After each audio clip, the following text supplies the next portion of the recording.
तर जसजसे आंदोलनाचे दिवस पुढे जात आहेत, आंदोलकांना अश्रू अनावर होताना दिसत आहेत. मनोज जरांगेंच्या आंदोलनाचा आजचा 5वा दिवस आहे. दरम्यान चर्चेसाठी कोण पुढाकार घेणार यावरून पेच निर्माण झालाय.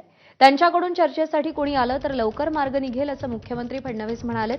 सरकारनं किंवा त्यांच्या प्रतिनिधींनी आमच्याकडे चर्चेसाठी यावं असं मनोज जरांगेंनी म्हटलंय. त्यामुळे आता चर्चेसाठी नेमकं कोण पुढाकार घेणार हे पाहणं महत्त्वाचं ठरणार आहे.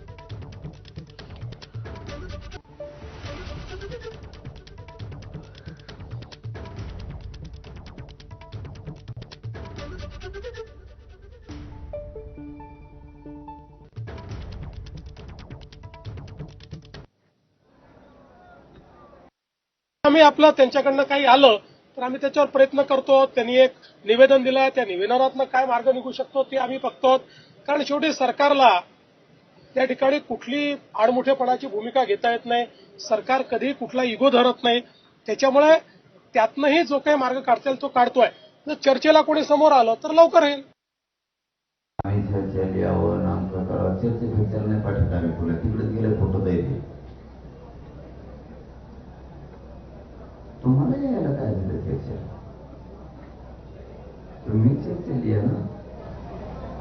बाकीचे मंत्री, बाकीचे चर्चा करणारे 500-500 किलोमीटरवर येते.